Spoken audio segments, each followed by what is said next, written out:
Hey class, so in this video we'll be adding opacity masks and emissive layers to make our candles glow. Let's get started. So the first thing I'm going to do is scroll down to my yellow layer. And this will be the layer that I'm going to add emission and opacity to.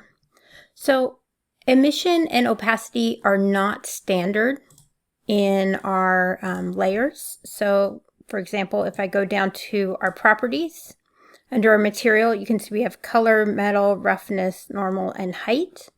So I need to add these channels to this material. So let's go to our texture set setting and scroll down to channels. And now if I click on channels, you can see there is emissive. So let's add that now. But there's not opacity. So in order to add opacity, we need to change the style of texture that we're using here. So to do that, we're going to go to this little shader ball on the top right of our screen. And instead of this ASM metal roughness, we need to click on it.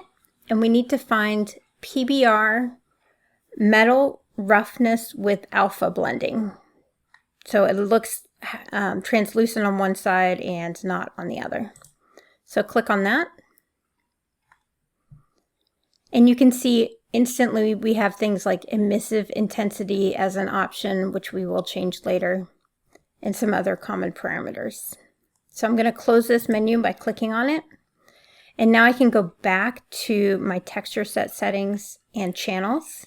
And this time I can add opacity right there. Cool. And you can see they're not added by default or not turned on by default. So I'm going to need to turn them on the layers that I need them on. Okay. So now I'm going to add my first layer, which is going to be, and actually I want to add it outside of my material. So I'm just going to close this folder. And this first one is going to be, I'm going to call this one opacity is 1. And it's a fill layer. And all it's going to do is control opacity. So I'm going to turn off all of these other channels in the material folder. And now you can see I have this opacity option. It's a uniform color right now. And if you slide your slider to left or right, you can see that this disappears my flames. If I slide it to 0 and if I slide it to 1, then I can see my objects, so they're opaque. All right, so that's it for this one. For the next layer, I'm going to add a paint layer. And for this paint layer, we're going to be painting on where we want our opacity to be. So this will be opacity is 0. And for this, I'm going to be using my paintbrush. So I'm going to go down, scroll down in my options here. I'm going to use this alpha shape. So the alpha is named shape, just in case you ever want it back. And again, I want to turn off all these channels. The only one I want is opacity. And so I'm going to be painting on where it is clear. Okay, so I'm going to get a better view so I can get really close to these flames. And I'm going to be painting where I think it should be clear. Now, if you use a stroke opacity of 100, wherever you brush, it's going to instantly disappear that flame. So instead, I'm going to use something more like 84 or 80 and try and brush just really lightly on each of these flames at the top to give it a little bit of translucency. Then I'm going to adjust my stroke opacity really low to like 20 and just do a single brush on the back. Now, if you ever want to change and make these more opaque again, you can just use the exact same technique, but at 1, and just brush those a little bit. Okay, I want to rename this layer and call it opacity is 0. And now I'm going to add a new layer, and this is going to be our flame color layer. I'm going to speed this up because it is optional, but I just want this one to have a color channel only. And I'm going to add a little bit of gradation from dark to light on my flames themselves. Now this can get drowned out by your emissive layer, but I do find it kind of interesting to add. So first I'm going to use a fairly opaque color, something dark. If you look at the bottom of flames as reference on Google, you'll see that a lot of them have this kind of dark color at the base, and then they move to red and then orange and then yellow. So I'm just painting a little dark layer here. It doesn't need to be precise. It's not going to show tremendously, but I think it's kind of a nice touch. So now I'm going to just switch over to some red and add like a little red layer here. Using a stroke opacity of like 90 helps kind of blend it a little easier. And again, we're going to be playing around with this with the different layer blendings as well, so it really does not have to be precise. Just a general color is fine. So I'm going to add a little orange on the middle.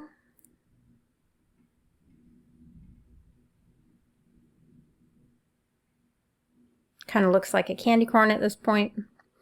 And then the top, I'm going to have more of the yellow.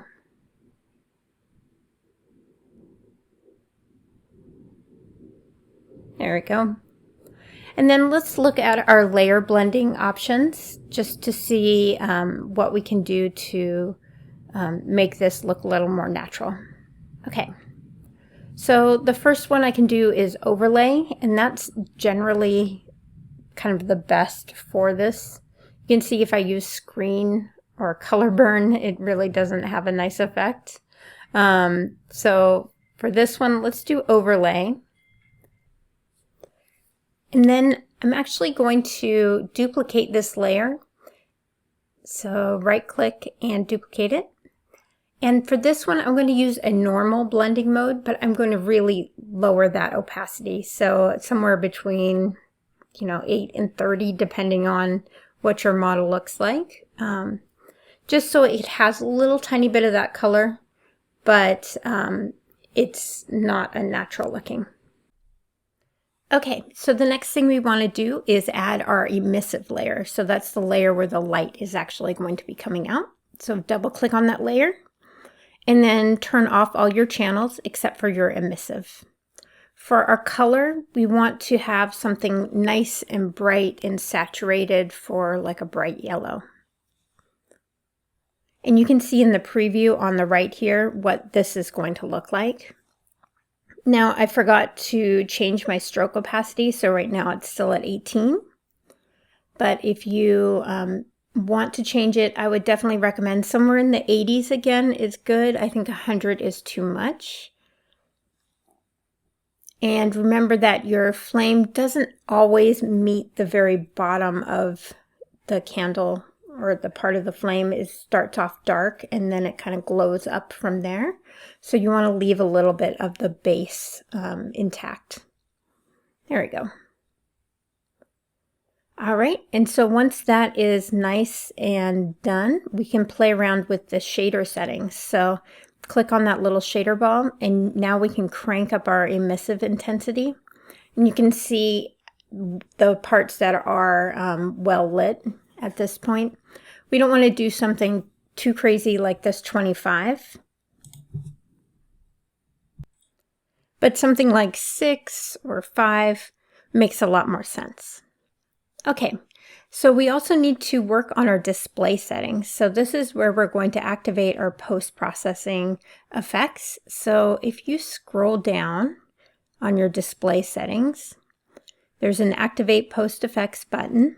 And then the ones we're going to be working on are under the glare properties. So you have to kind of scroll over in order to turn on the glare button. And now you can see the cool lights that we can get.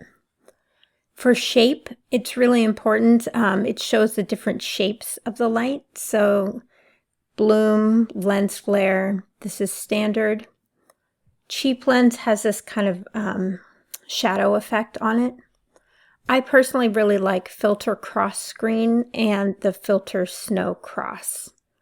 If you have the spectral options, that adds a red and a green to it. The luminance is where you're going to be adjusting how much light or how much glare you're getting on your model. Be careful though to scroll back. You don't want your cake going to shine too much.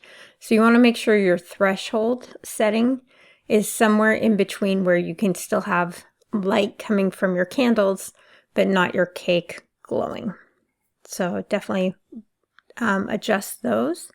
And you can see that the emissive intensity and the display settings kind of work hand in hand. So you can adjust one or the other to get a really nice glowing effect. And that's it for your candles. Let's move on to rendering.